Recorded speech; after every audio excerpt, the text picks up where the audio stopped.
மனுஷனுக்கு மனசுல ஒரு பிரச்சனை ஓடும்போது தூக்கம் வராது, அப்படிதானே?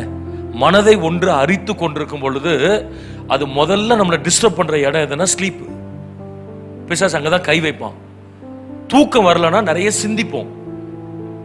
அந்த சிந்தனையிலே பயம் வரும், அந்த சிந்தனையிலே சோர்வு வரும், அந்த சிந்தனையிலே ஒரு விரக்தி வரும், அந்த சிந்தனையிலே எதிர்காலத்தை குறித்த தேவையில்லாத காரியங்கள் என்ன செய்யும் வரும். இது எல்லாம் பேதுருக்கு நியாயமாய் வந்திருக்க வேண்டும். ஆனா பேதுருக்கு வரல. ஏன் வரலன்னா நல்லா தூங்குனார். ஒரு ஆமீன் சொல்லி சொல்லலாமா? அதான் சொல்றேன், நான் தூங்கினாருன்னு சொல்றதை விட இந்த சமாதானத்தை காத்துக்கொண்டான். He held his peace. சமாதானத்தை காத்துக்கொண்டார். எப்படி சமாதானத்தை அவரால் காத்துக்கொள்ள முடிந்தது பாருங்க. ரெண்டு வார்த்தை நம்ம சொல்லணும். என்னுடைய மனதில் வந்த ரெண்டு வார்த்தை. ஒன்னு, ஆழமாய் கர்த்தரை நம்பினார். இரண்டாவதாக அவர் எதற்கும் கவலைப்படவில்லை.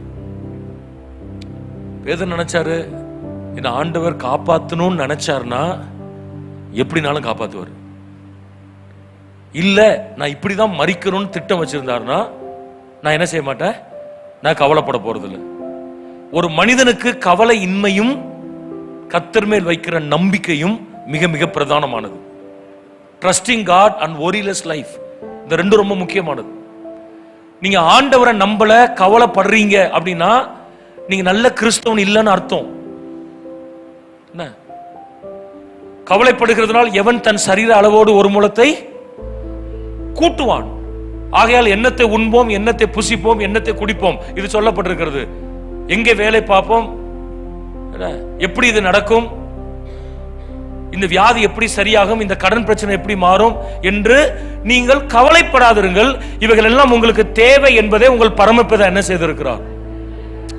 பேதுரு நல்லா தூங்கினாரு. காரணம், கர்த்தரை நம்பினாரு. அவர் எதற்கும் கவலைப்படவே இல்லை. ஆமீன் சொல்லி சொல்லலாமா?